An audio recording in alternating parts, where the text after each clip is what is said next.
ओम शांति। आज है 3 अगस्त 2022।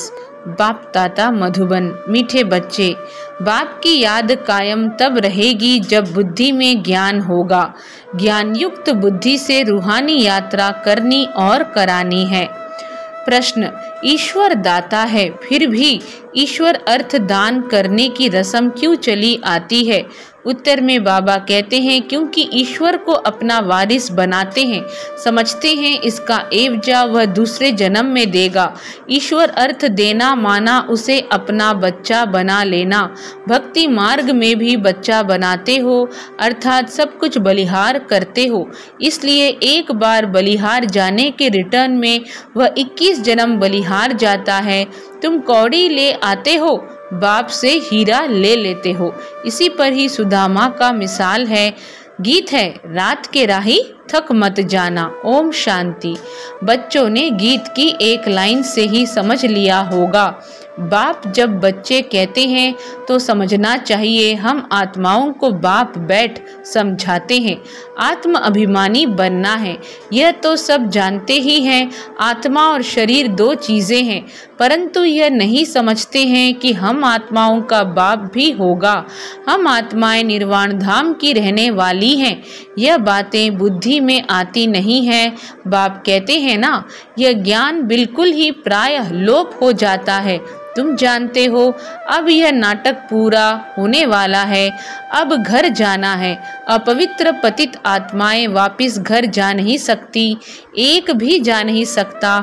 यह ड्रामा है। जब सभी आत्माएं यहाँ चली आती हैं, फिर वापिस जाने लगती हैं। यह तो अभी तुम जानते हो कि बाप हमें रूहानी यात्रा सिखला रहे हैं।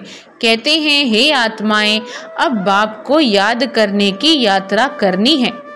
कहते हैं, हे आत्माएं, अब बाप को याद करने की यात्रा करनी है। जन्म जन्मांतर तुम जिस्मानी यात्रा करते आए हो, अभी तुम्हारी है यह रूहानी यात्रा। जाकर फिर मृत्युलोक में वापस आना नहीं है। मनुष्य जिस्मानी यात्रा पर जाते हैं तो फिर लौट आते हैं, वह है जिस्मानी देह अभिमानी यात्रा। यह है रूहानी यात्रा। सिवाय बेहद के बाप के यह यात्रा कोई सिखला नहीं सकते। तुम बच्चों को श्रीमत पर चलना है। सारा मदार है याद की यात्रा पर। जो बच्चे जितना याद करते हैं, याद कायम उनकी रहेगी। जिनको कुछ न कुछ ज्ञान है, 84 जन्मों के चक्र का भी ज्ञान है ना। अभी हमारे 84 जन्म पूरे हुए। यह है 84 जन्मों के चक्र की यात्रा। इनको कहा जाता है आवागमन की यात्रा। आवागमन तो सभी का होता रहता है, आना और जाना। जन्म लिया और छोड़ा, इसको आवागमन कहा जाता है। अभी तुम इस दुखधाम के आवागमन के चक्र से छूटते जा रहे हो। यह है दुखधाम। अभी तुम्हारा जन्म मरण सब अमरलोक में होना है, जिसके लिए तुम पुरुषार्थ करने आए हो अमरनाथ के पास। तुम सब पार्वतियाँ हो, अमर कथा सुनती हो अमरनाथ से, जो सदैव अमर है। तुम सदैव अमर नहीं हो, तुम तो जन्म मरण के चक्र में आते हो। अभी तुम्हारा चक्र नरक में है, इससे तुमको छुड़ाकर आवागमन स्वर्ग में बनाते हैं। इससे तुमको छुड़ाकर आवागमन स्वर्ग में बनाते हैं। वहाँ तुमको कोई दुख नहीं होगा। यह है तुम्हारा अंतिम जन्म। तुम देखते जाएंगे कैसे विनाश होता है। यह जो माथा मारते हैं लड़ाई न हो, या कहते हैं बॉम्ब्स जाकर समुद्र में डाल दें, यह सब बेचारे कहते रहते हैं, परंतु यह नहीं जानते कि अब समय आकर पूरा हुआ है। परंतु यह नहीं जानते कि अब समय आकर पूरा हुआ है। तुम अभी संगम पर हो और दुनिया वाले समझते हैं कि अभी तो अर्जुन कलयुग शुरू होता है, 40,000 वर्ष बाद संगम आना है। यह भी बात निकली है शास्त्रों से। बाप कहते हैं, तुम जो कुछ वेद शास्त्र आदि पढ़ते, दान पुण्य आदि जन्म जन्मांतर से करते आए हो, यह सब है भक्ति मार्ग। तुम जानते हो हम पहले ब्राह्मण फिर देवता देवता बनते हैं। ब्राह्मण वर्ण है सबसे ऊंचा, यह तो प्रैक्टिकल बात है। ब्राह्मण बनने बिगर कोई देवता वर्ण में आ नहीं सकते। तुम निश्चय करते हो हम ब्रह्मा के बच्चे हैं, शिव बाबा से दैवी राज्य ले रहे हैं। अभी तुम्हारा पुरुषार्थ चलता है, रेस भी करनी पड़ती है। अच्छी रीति पढ़कर फिर दूसरों को भी पढ़ाएं, लायक बनाएं, तो वह भी स्वर्ग के सुख देखें। बाबा कह रहे हैं रेस भी करनी पड़ती है, अच्छी रीति पढ़कर फिर दूसरों को भी पढ़ाएं, लायक बनाएं, तो वह भी स्वर्ग के सुख देखें। कृष्णपुरी को तो सभी याद करते हैं, श्री राम को छोटेपन में झूला आदि नहीं झुलाते हैं। श्री कृष्ण को तो बहुत प्यार करते हैं, परंतु अंधश्रद्धा से समझते तो कुछ भी नहीं है। बाप ने समझाया है इस समय यह सारी सृष्टि तमो प्रधान काली है। भारत बहुत सुंदर गोल्डन एज था, अब तो आयरन एज में है। तुम भी आयरन एज में हो, अब गोल्डन एज में जाना है। बाप सोनार का काम कर रहे हैं। तुम्हारी आत्मा में जो लोहे और तांबे की खाद पड़ी थी वह निकाली जाती है। अभी तुम्हारी आत्मा और शरीर दोनों झूठे बन गए हैं। अभी तुमको फिर से सच्चा सोना बनना है। सच्चे सोने में बहुत खाद मिलाने से एकदम मुलम्मा बन जाता है।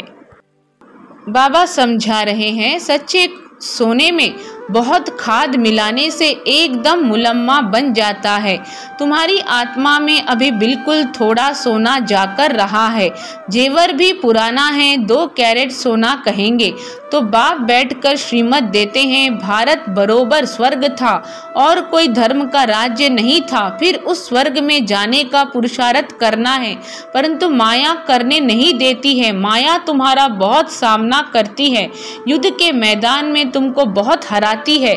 चलते चलते कोई तूफान में आ जाते हैं, विकार में जाकर एकदम काला मुंह कर देते हैं। बाप कहते हैं अभी मैं तुम्हारा गोरा मुंह करता हूँ, तुम विकार में जाकर फिर काला मुंह मत करो।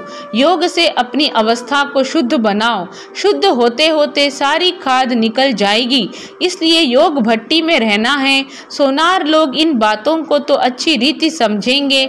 सोने की खाद निकलती है आग में डालने से, फिर सोने की सच्ची ढली बन जाती है। बाप कहते हैं जितना तुम मुझे याद करते रहेंगे उतना शुद्ध बनते जाएंगे। बाप तो श्रीमत देंगे और क्या करेंगे? कहते हैं बाबा कृपा करो। अब बाबा कृपा क्या करेंगे? बाप तो कहते हैं याद में रहो तो खाद निकल जाएगी। तो याद में रहना है व कृपा आशीर्वाद मांगना है, इसमें तो हर एक को अपनी मेहनत करनी है। बाप कहते हैं रूहानी बच्चे इस यात्रा में थक मत जाओ, घड़ी घड़ी बाप को भूलो मत। जितना याद में रहते हो उतना समय जैसे तुम भट्टी में हो, याद नहीं करते हो तो भट्टी में नहीं हो।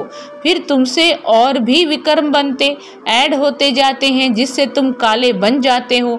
मेहनत कर गोरे बन और फिर काले बनते हो तो गोया तुम वैसे 50% काले थे, अभी फिर 100% काले बन जाते हो। काम विकार ने ही तुमको काला किया है, वह है काम चिता, यह है ज्ञान चिता। मुख्य बात है काम की, घर में झगड़ा ही इस पर होता है।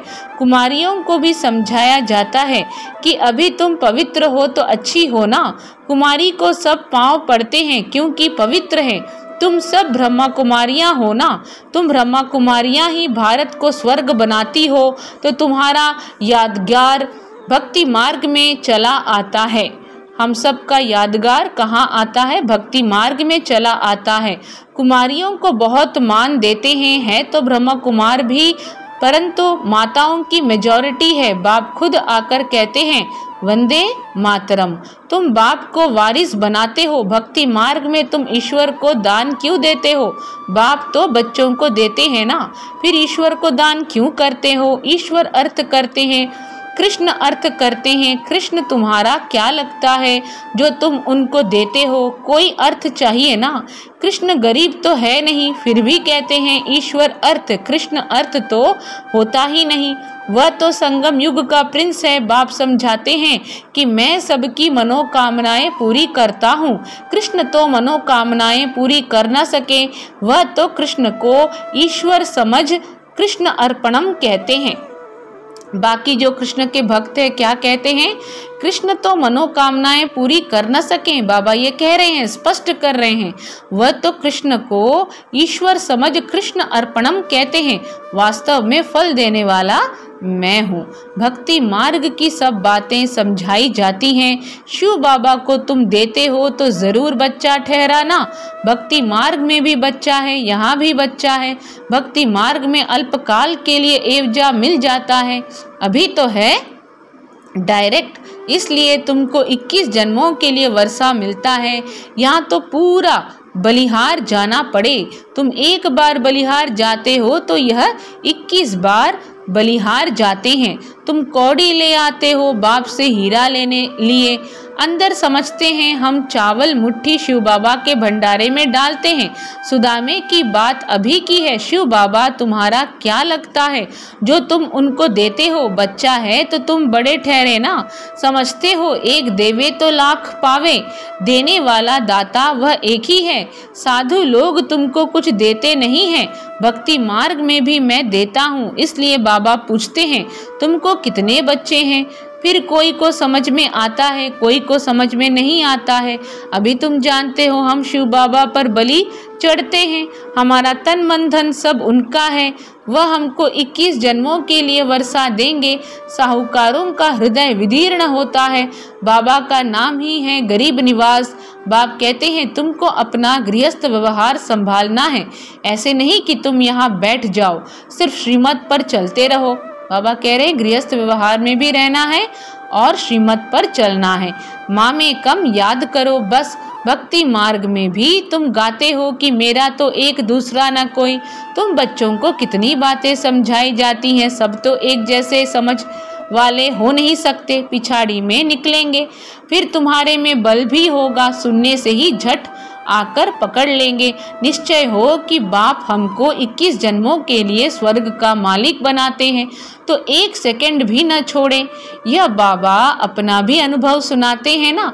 यह तो जौहरी था, बैठे बैठे क्या हो गया, बस देखा बाबा द्वारा बादशाही मिलती है, विनाश भी देखा, फिर राजाई भी देखी तो बोला बस छोड़ो इस गुलामी को। साक्षात्कार हुआ परंतु ज्ञान नहीं था, बस मुझे बादशाही मिलती है।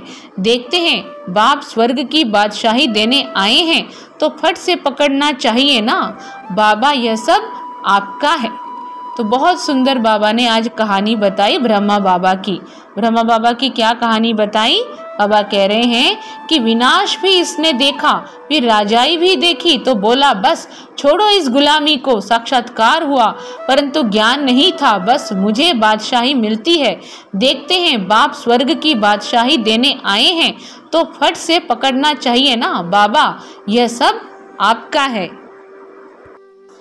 बाबा यह सब आपका है, आपके काम में लग गया। बाबा ने भी सब कुछ इन माताओं के हाथ में दे दिया। माताओं की कमेटी बनाई, उन्हों को दे दिया। बाबा ही सब कुछ कराते थे।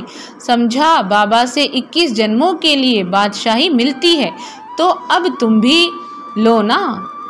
समझा बाबा से 21 जन्मों के लिए बादशाही मिलती है तो अब तुम भी लो ना। बाबा ने झट गुलामी छोड़ दी।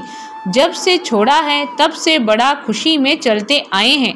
जब से छोड़ा है तब से बड़ा खुशी में चलते आए हैं। यह तो अनेक बार हमने देवी देवता धर्म स्थापन किया है। बाबा ने ब्रह्मा कुमार कुमारियों द्वारा अनेक बार स्थापन किया होगा। जब ऐसी बात है तो देरी क्यों? बाबा से तो हम 21 जन्मों का वर्षा जरूर लेंगे। बाबा घर बार तो नहीं छुड़ाते हैं, भल उनको भी अच्छी रीति संभालो। सिर्फ बाप को याद करना है, नशा रहना चाहिए कि हम बाबा के बने हैं। बाबा को लिखते हैं बाबा फलाना बहुत अच्छा निश्चय बुद्धि समझदार है। बहुतों को समझाते हैं परंतु निश्चय बुद्धि हमारे पास तो आते नहीं, बाबा से मिले ही नहीं और मर जाएं फिर बाबा से वर्षा कैसे मिलेगा? यहाँ तो बाप की गोद लेनी होती है ना। निश्चय हुआ और शरीर छोड़ दिया, मेहनत कुछ नहीं की। आयरन एज से गोल्डन एज न बने तो कॉमन प्रजा में जन्म ले लेंगे। अगर बच्चा बन अच्छी रीति पक्का होकर फिर शरीर छोड़े तो वारिस बन जाए। अगर बच्चा बन अच्छी रीति पक्का होकर फिर शरीर छोड़े तो वारिस बन जाए। वारिस बनने में मेहनत थोड़ी ही लगती है, कोई तो सूर्यवंशी राजाई पाते हैं, कोई तो सर्विस करते करते पिछाड़ी में एक जन्म लिए करके राजाई की पाग पा लेंगे। वह कोई सुख थोड़े ही हुआ। राजाई का सुख तो पहले ही है, फिर कलाएं कम होती जाती हैं। बच्चों को तो पुरुषार्थ कर माँ बाप को फॉलो करना है। मम्मा बाबा की गद्दी पर बैठने के लायक तो बनो। हार्ट फेल क्यों होना चाहिए? पुरुषार्थ कर फॉलो करो। सूर्यवंशी गद्दी का मालिक बनो। स्वर्ग में तो आओ ना। नापास होते हो तो चंद्रवंशी में चले जाते हो। 2 कला कम हो जाती है। अच्छा, मीठे मीठे सिखिलधे बच्चों प्रति माता पिता बाप दादा का याद प्यार और गुड मॉर्निंग। रूहानी बाप की रूहानी बच्चों को नमस्ते।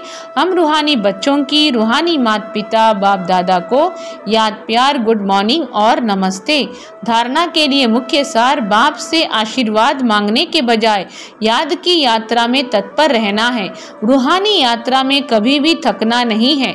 शिव बाबा को अपना वारिस बनाए, उस पर पूरा पूरा बलिहार जाना है। माँ बाप को फॉलो करना है। 21 जन्मों की राजाई का सुख लेना है। वरदान है: निमित्त भाव के अभ्यास द्वारा स्व की और सर्व की प्रगति करने वाले न्यारे और प्यारे भव। निमित्त भाव के अभ्यास द्वारा स्व की और सर्व की प्रगति करने वाले न्यारे और प्यारे भव। विस्तार में बाबा बोले, निमित्त बनने का पाठ सदा न्यारा और प्यारा बनाता है। अगर निमित्त भाव का अभ्यास स्वतः और सहज है तो सदा स्व की प्रगति और सर्व की प्रगति हर कदम में समाई हुई है। उन आत्माओं का कदम धरनी पर नहीं लेकिन स्टेज पर है। निमित्त बनी हुई आत्माओं को सदा यह स्मृति स्वरूप में रहता है कि विश्व के आगे बाप समान का एग्जाम्पल है। निमित्त बनी हुई आत्माओं को सदा यह स्मृति स्वरूप में रहता कि विश्व के आगे बाप समान का एग्जाम्पल है। स्लोगन: सुखदाता के बच्चे सदा सुख के झूले में झूलते रहो, दुख की लहर में नहीं आओ। सुखदाता के बच्चे सदा सुख के झूले में झूलते रहो, दुख की लहर में नहीं आओ। ओम शांति।